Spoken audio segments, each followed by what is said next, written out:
It's an acronym, LIFE. It's a life framework. Have I been successful? What does success look like? How big can I grow my company? What sort of exit can I have? How many millions of dollars can I make? Greetings and welcome to the Success Formula Show. I am Hamad Yusuf, host of Success Formula Show. Today we have very amazing personality with us. He's a franchise broker. He can help you to find the best franchise in the world. Give me a warm welcome to our today's guest, Mr. Brett. Welcome, Brett. Thank you. It's a pleasure to be here. Wonderful. Thank you so much for showing up. Let me start with this. Where were you? What happened? Who were you surrounded with that inspired you to do what you do today? I was born and raised in the suburbs of Washington, D.C. Rockville, Maryland, technically is the name of the town I grew up in. It was a great place to grow up. I went off to college at Duke University, studied government and public policy, economics. After that, I graduated, and I knew I wasn't quite ready to go straight into the corporate world. It didn't really mesh with my vision of what I wanted for my life and the impact I wanted to be able to make. And so I went into the Peace Corps. I lived in Africa for 2 years, lived in a small town on the coast of Madagascar, which was a wonderful experience doing health education. When I came back, I took a traditional job with a startup PR and marketing firm back in Washington, D.C., and was rubbing elbows with congressmen and senators. And it was a great job. It was a fun, exciting, fast-paced environment to be a part of. But then I realized I wanted to further my education. So I went back to grad school at the University of Denver, got a master's of international finance. And it was during that education that I started my first business and really went down the path of entrepreneurship. I haven't had a traditional job since then. I've grown and managed 3 different businesses since then. I had a business in health education and nutritional supplement sales. Most recently, I have been a founder and CEO of a company called Dominate Test Prep, educating people on how to take standardized tests to get into higher education, business school, grad school, law school. And as you suggested, I am now a franchise consultant and a franchise broker, empowering people to get into business for themselves. Wow, amazing. And you are successfully running one business, and you are like making other people successful and find the best like franchise in the world. You are doing so many things. What are your future plans to grow your business? Yeah, I have huge business vision for this business. Obviously the tangible business itself is all about empowering people to find good fit business opportunities in franchising specifically. And so my role there is one of matchmaker, but I'm really passionate about helping people get into business for themselves in all avenues. And so we're certainly going to add a consulting arm to help people who franchising might not be the best fit for them, but still coaching them and consulting them through starting their own business, for example. A lot of people like the idea of business ownership, might even have business ideas, but don't necessarily know the tangible step-by-step strategy and processes for making that happen. And then I also envision, a big part of what we do, and we might get into this part of the story, is a few years ago, I felt very called to really a mission of fatherhood, faithful fatherhood. I have a podcast called the Faithful Fatherhood Podcast. And really my heart is to empower men, but really anybody, but fathers, to be able to get into business for themselves so they can take back control of their time and income and spend more time with their kids. And so a big part of what I want to do is hold retreats and adventure, retreats and weekends and long week getaways so that fathers and their sons, fathers and daughters can really connect and bond and have shared experiences and grow together in their relationship. And business can be a big part of fueling that. So that's something we want to add to our business as well. This is need of the society. Wonderful. Thank you. Wonderful. Okay, Brett, you have a lot of experience, and according to your own experience, what are the top 3 success secrets which others can get as a cheat sheet and implement right now in their business? I think sort of the umbrella answer to that question is that it's crucial that you, the listener, define success for yourself and don't let it be imposed on you by what society says, but by what your family says, by what the traditional educational journey in your country says. And what I like to do and what I like to talk about, and this is sort of a journey I've gone on myself, is thinking through what success actually means.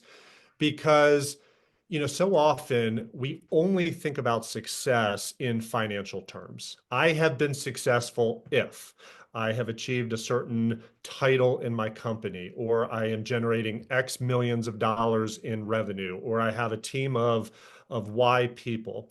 And those are all very superficial definitions of success. And so what I like to talk about, and I'll just share briefly here, is a framework that I call the life framework. And I really created and developed it for myself, but I talk with my clients a lot about it in terms of introducing some elements of success that people haven't necessarily thought about. And so that would just be my encouragement here for everybody listening is, how would you define success for yourself in these areas? And so it's an acronym, LIFE. It's a life framework. And I'm going to talk about it in reverse order. The E stands for earnings. And that's often what we think about when we try to identify, have I been successful? What does success look like? How big can I grow my company? What sort of exit can I have? How many millions of dollars can I make? And that's fine. I mean, income is certainly a measure of success. It's a benchmark that people look at, but it can't be all that defines you in terms of success. And so sort of working backwards in the acronym, the F stands for fit. And whether you're listening to this exploring businesses maybe for the first time, you want to be an entrepreneur and you have some business ideas, or you already run a successful business, it might not be the best fit for you. And so fit has to be a big part of success, because if you don't have the right fit business, you won't be as fulfilled as you could possibly be. A lot of people, you have heard of the Japanese term ikigai. It's this idea of the confluence of four different factors. What are you good at? What does society need? What can you make money at? What makes you happy? And so that's certainly an element of fit, but ultimately it's what type of business, what type of endeavor is going to connect with you at a deep level and aligns with your values and your skill sets and who you are, so that you're energized when you get out of bed in the morning. So many entrepreneurs that I talk to and run into, they like the idea of business ownership, but they're just trapped in their own business. And so it feels like a grind and it's not overly fulfilling. And so fit has to be a big part of that. And if you find the right fit, that's success. Continuing to move backward, I is impact, right? So I for impact. What type of impact are you making with your business? Because that absolutely has to be an element of success. And I talked a little bit about sort of the impact that I'm trying to make in what I do, but I remember very clearly, shortly after COVID, I was transitioning out of my last business. I was feeling a little bit unsettled in the business and knowing that I wanted whatever was next. And I remember just sort of taking a walk, clearing my head, praying, and just asking God, like, what's next for me? And I was asking specifically and thinking about what are businesses where I can make the most money? And I was talking to a lot of my friends who make a ton of money and have very successful businesses.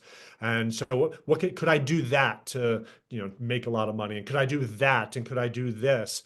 And I was walking and I was praying, and I very clearly heard God say, you're asking the wrong question.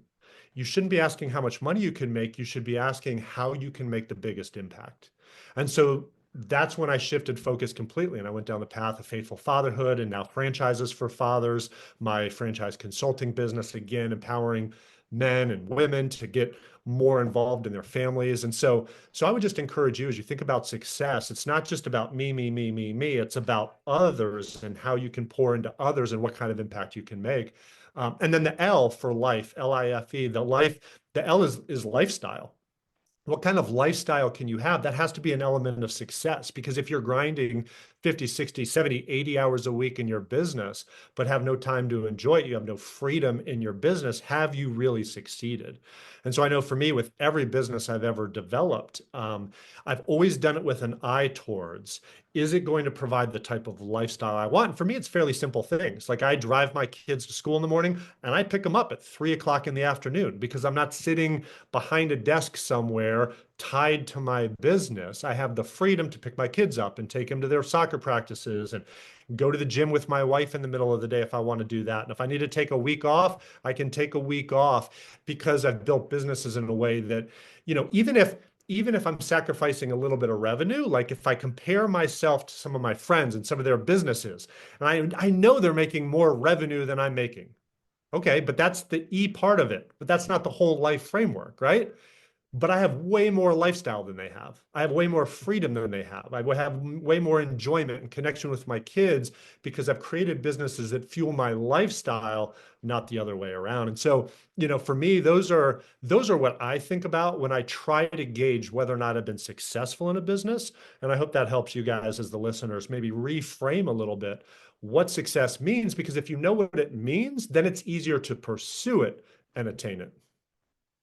Oh, amazing. It is a new framework for me. Why we are earning for our health, for our lifestyle, for our family. And if earning is like the only thing and you are missing your family, you are doing nothing. Yeah, thank you. That's right. People who are watching this right now, how can they support you? I appreciate the opportunity. You can head over to franchisesforfathers.com. A lot of great content there. And one of the things that we do have on there, it's not about how you can support or help me. I love to help you. As you can tell, we have a free entrepreneurial assessment. So a free business assessment. A lot of people may have taken some different of those types of online tests, DISC profile and Myers-Briggs and some of that. And so this is a little different than all of that. Takes about 10 minutes to complete, gives you a free report on the back end that'll give you a great assessment of your skills and your values and what type of business you would align with. So even if you're an entrepreneur already and you already have your business, it might be really insightful in terms of where your strengths are, where you should focus more of your strengths. Maybe you're a little dissatisfied with your current business and you're thinking, what might be a better fit for me from a business standpoint? It'll reveal that to you. And certainly if you're listening to this and you don't yet own a business, it'll give you a lot of intel in terms of thinking about, what type of business to pursue. And so that's on the website, franchisesforfathers.com. Go ahead and take that free business assessment. I think it'd be eye-opening for you. Wonderful. Okay, Brett, what would you say as final words? I think the final words would harken back a little bit to what we talked about in the context of the life framework, but it would be also to remind everybody, there's a famous Birds song. I know that's an old band, I think it was a US band. It might be British, I don't know, from the 1960s. And they had a song, I don't even know the name of the song, but right, to everything there is a season, and to every season there is a time to every season, and a season for every time, something like that in the lyrics. But it goes back to Ecclesiastes from the Old Testament and the Bible, talking about seasons of life, right? We all have different ebbs and flows and seasons of life. And so what I would just say is really think about what season are you in right now and where should your priorities be in that season. For me, I'm in a season of fatherhood. That's a big part of what we're focusing on our business. I've already talked about that. But for me personally, what that means is, you can always make more money. And that's what I just remind myself all the time. And I would remind you guys, there will always be time to make more money. I can always go out and spend more time on my business and make more money. But there's only one time in my entire life that I have a 2-year-old that I get to play with and rock, before her nap time. And there's only one time in my entire life that I have a 6-year-old who, when he gets home from school, he wants to jump on the trampoline with me. And so when he says, "Hey, Daddy, can you jump on the trampoline with me?" and I'm in the middle of a work project, I can either keep working or I can press pause on the work and go jump on the trampoline with him. And I'm never going to regret jumping on the trampoline with him when I'm 80 years old, right? So, and for you listening, you might not have kids, you might not be married, you might be in a single season, you might be in a retired season. Like, we all have different seasons, but just ask yourself, how can I maybe recalibrate and shift my priorities in this season, recognizing that there is a time for everything. There are seasons for everything. There will be a season for making as much money as you can and saving for retirement and building a huge business. And maybe that season for you is now. And if it is, go after it with everything you have. But if you have a different season and some different things going on, it's okay to balance your priorities in this season, knowing that you can shift those priorities in the next season as well. And so, yeah, those are just sort of some parting thoughts. Because that's what success is. It's all about having the important things. You have mentioned the eye-opening things which people are ignoring these days, and these are important. Yeah. Thank you, Brett, for sharing your wisdom with us on behalf of Integrated Success Formula and my entire team. Stay blessed. Have a good day. Thank you. It's a pleasure to be here.